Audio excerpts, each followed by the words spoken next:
law is order and good law is good order. Assalamualaikum warahmatullahi wabarakatuh. Salam sejahtera untuk kita semua. Salam Om Swastiastu, Namo Buddhaya, dan salam kebajikan. Kepada Dewan Juri yang terhormat dan para peserta Lobedias Natalis 26 of Syariah Economy Law tahun 2021 yang kami hormati, serta rekan-rekan sebangsa dan setanah air yang kami banggakan. Perkenalkan, kami dari tim Dr. Sutomo. Saya, Dia Velina Pangestu, selaku pembicara pertama, bertugas menyampaikan opening statement dan closing statement. Bersama rekan saya, Nur Aini Ardianti, selaku pembicara kedua sebagai pihak pro, dan rekan saya, Navara Medina Laili Basuki, selaku pembicara ketiga sebagai pihak kontra. Mosi perdebatan kita pada kali ini ialah PPKM darurat dengan pembatasan kegiatan bagi UMKM di masa pandemi. Pandemi COVID-19 telah memberi efek pada semua bidang, menuntut pemerintah membuat kebijakan dan memaksa semua untuk mengubah kebiasaan. Peribadatan, pendidikan, pergaulan, kesehatan, dan perekonomian semua terdampak dan menjadi sasaran. Kesehatan menjadi perhatian utama, di saat yang sama, perekonomian tak salah penting untuk tetap dijaga. Alih-alih menjaga kesehatan, pemerintah kemudian menerapkan serangkaian kebijakan, mulai dari physical distancing, social distancing, PPKM, dan perjalanan terbatas. Namun demikian, sisi ekonomi, wong cilik merasa mengalami paceklik. UMKM sebagai suatu di antara penyangga utama ekonomi bangsa, menunjukkan kurva yang menukik. Menurut Undang-Undang Nomor 20 Tahun 2008 tentang usaha mikro, kecil, dan menengah menyebutkan bahwa UMKM adalah usaha milik perorangan badan usaha yang bukan merupakan anak atau cabang dari perusahaan lain, dengan kriteria memiliki modal usaha yang memiliki batasan-batasan tertentu. Riset Kata Data mengatakan bahwa omset bisnis saat PPKM Mikro mengalami penurunan hingga 60%. PPKM pertama kali diberlakukan di Jawa dan Bali pada bulan Juli tahun 2021. Ia diberlakukan atas dasar Inmendagri nomor 15 tahun 2021 tentang pemberlakuan pembatasan kegiatan untuk pengendalian COVID-19. Sebuah instruksi yang diinisiasi langsung oleh pemerintah Republik Indonesia. Bagi pemerintah, kebijakan tersebut merupakan sebuah upaya baik untuk menanggulangi dan mencegah penularan wabah. Namun, bagi pelaku UMKM, PPKM justru dianggap sebagai musibah. Dilematis dan tentu muncul pro dan kontra atas kebijakan pemerintah tersebut. Oleh karenanya, pada kesempatan ini kedua rekan saya akan menyampaikan kedua arah tersebut.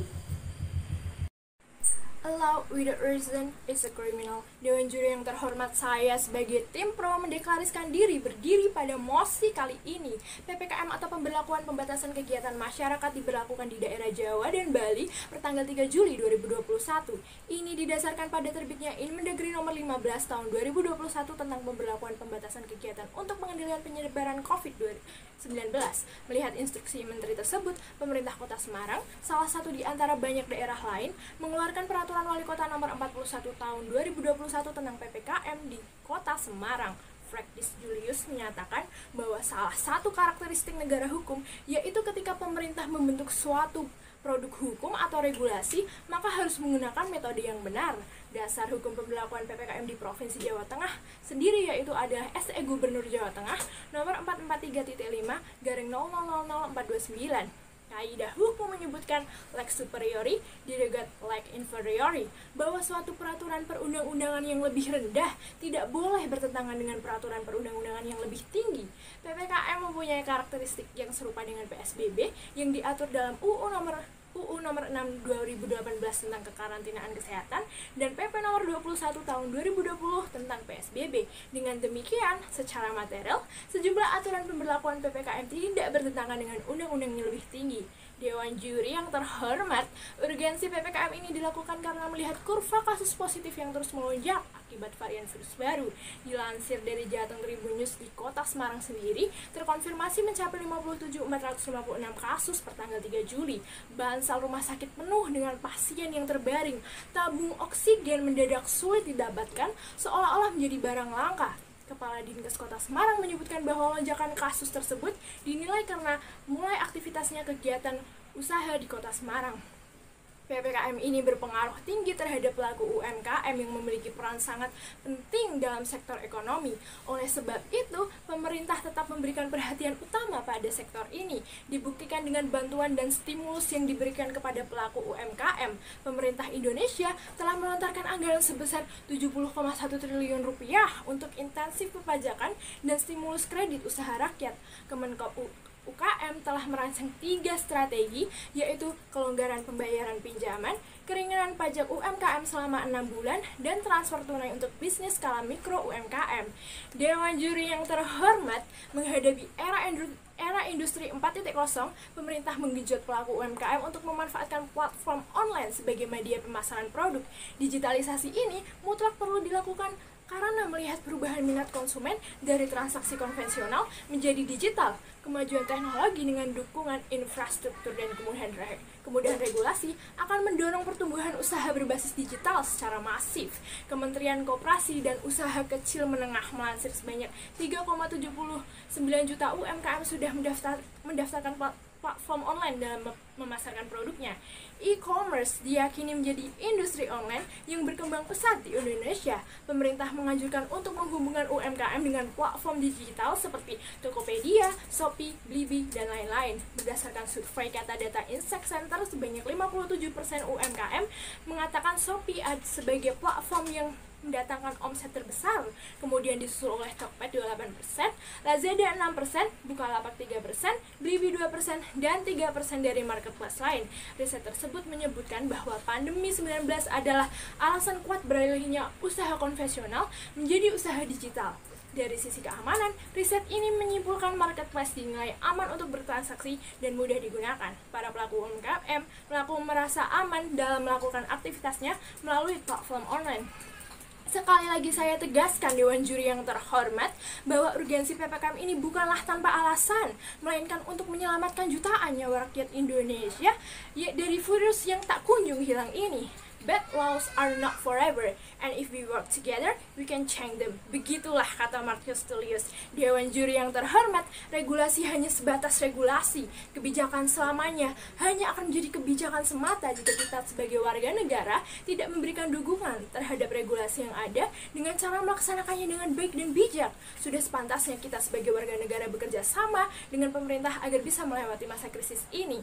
Akhir kata, saya dari Tim Pro, terima kasih atas atensinya.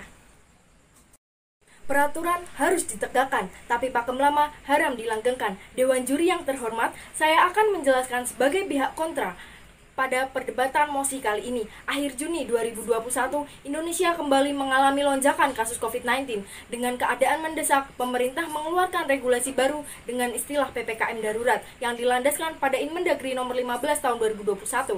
Namun, banyak masyarakat yang menolak regulasi tersebut karena pemerintah yang mengedepankan kesehatan harus mengorbankan dan melupakan ekonomi bangsa, terutama para pelaku usaha kecil dan rakyat kurang mampu. Di balik problematik dan polemik tersebut, sektor UMKM lah yang paling berdampak efeknya. Padahal di sisi lain UMKM dianggap sebagai tulang punggung dan diharapkan dapat menjadi roda pendorong pemulihan ekonomi.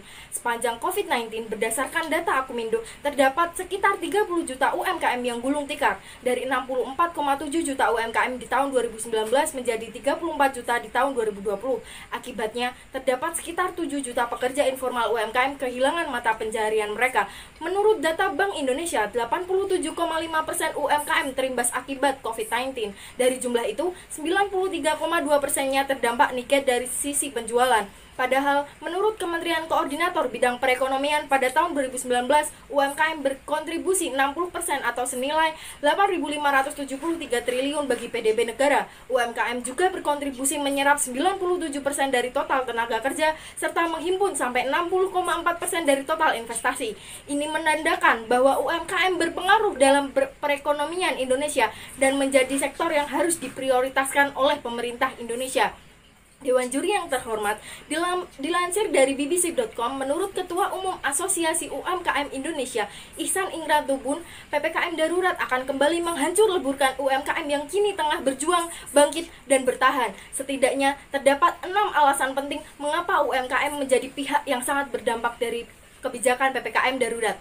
Yakni, yang pertama, UMKM sangat melekat dengan kegiatan masyarakat karena pembatasan mobilitas orang seperti pada pusat perbelanjaan yang ditutup sementara, adanya pembatasan waktu operasional pada toko dan sejenisnya, kegiatan restoran, kafe, dan warung di tempat umum yang hanya diperbolehkan menerima delivery atau take away. Tidak hanya mobilitas terhadap orang saja, tetapi juga terhadap barang antar kota yang dapat menyebabkan kehabisan stok karena pengiriman dari supplier yang mengalami keterlambatan sehingga ekspedisi harus terhenti di perbatasan. Yang kedua, para pelaku sering mendapatkan order secara online sebab di masa ini tidak banyak orang untuk berpergian belanja secara langsung. Maka berbelanja online menjadi pilihan mereka. Akan tetapi ketidakmampuan pelaku UMKM dalam beradaptasi dengan teknologi jual beli secara online sehingga mereka bergantung pada pertemuan fisik yang menjadi faktor penting dan andalan. Yang ketiga, pelaku UMKM mengalami penurunan penjualan yang sangat drastis mencapai 60%. Itu artinya pelaku UMKM dalam mencari cash flow saja susah, apalagi mendapatkan keuntungan.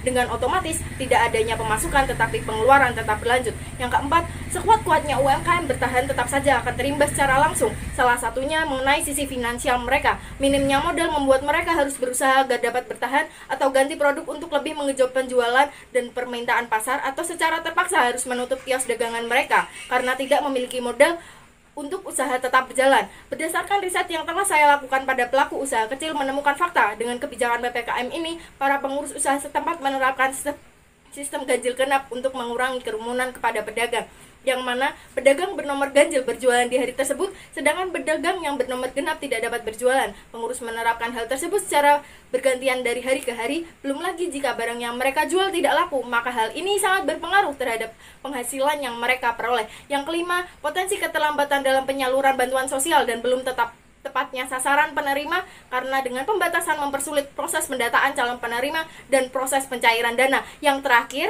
kebijakan PPKM darurat yang kerap kali dilanggar oleh masyarakat, perorangan maupun badan usaha dan penegakan hukum yang dinilai tidak tepat, tidak adil, dan diminta untuk tak tebang pilih. Karena fakta di lapangan menemukan banyaknya perusahaan non-esensial atau kritikal yang masih beroperasi tak tertib patuhi protokol kesehatan, kerumunan yang melebihi batas, restoran atau tempat makan yang abaikan peraturan. Dengan demikian, ternyata pemerintah belum dapat menyelaraskan aspek kesehatan dan aspek ekonomi. Sedikit kutipan dari saya untuk menutup sesi ini. Seperti yang dikatakan Freda Adler bahwa manusia adalah makhluk yang memerlukan ketertiban namun mendambakan perubahan, adalah sebuah kontradiksi kreatif di dalam hukum yang menyusun sebuah kepatuhan dan mendefinisikan penyimpangan. Saya dari tim Kontra, terima kasih atas atensinya. Hukum bernilai bukan karena itu adalah hukum, melainkan karena ada kebaikan di dalamnya.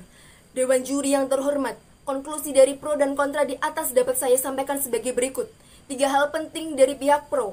Pertama, kebijakan PPKM darurat secara material sudah benar sesuai dasar hukum yang ada. Kedua, pemerintah memberikan perhatian besar kepada UMKM dengan memberikan anggaran untuk intensif perpajakan dan stimulus kredit usaha rakyat. Ketiga, mendorong pelaku UMKM untuk memanfaatkan media online sebagai basis bisnis mereka sehingga masyarakat menjadi aman dalam bertransaksi. Sedangkan dari pihak kontra, ada 3 penting dari simbolan.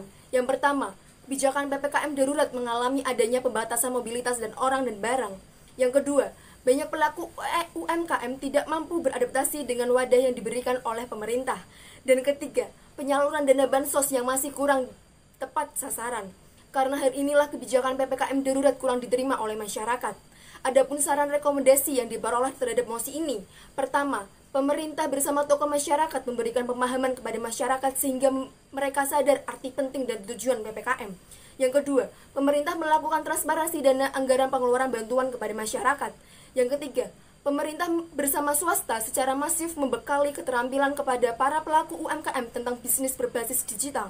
Yang keempat, masyarakat menaati segala kebijakan yang telah dibuat oleh pemerintah tanpa menyampingkan sikap kritis. Dan yang kelima, masyarakat lebih kritis dan membuat strategi UMKM agar dapat bertahan di tengah pandemi COVID-19. Dewan juri yang terhormat, izinkan saya menyampaikan pantun sebagai penutup di babak ini. Setelah melaut, baju nelayan basah karena habis mengambil ikan. Apabila ada tutur yang salah, mohon kiranya dimaafkan. Sekian argumentasi dari tim Dr. Sutomo. Terima kasih. Wassalamualaikum warahmatullahi wabarakatuh.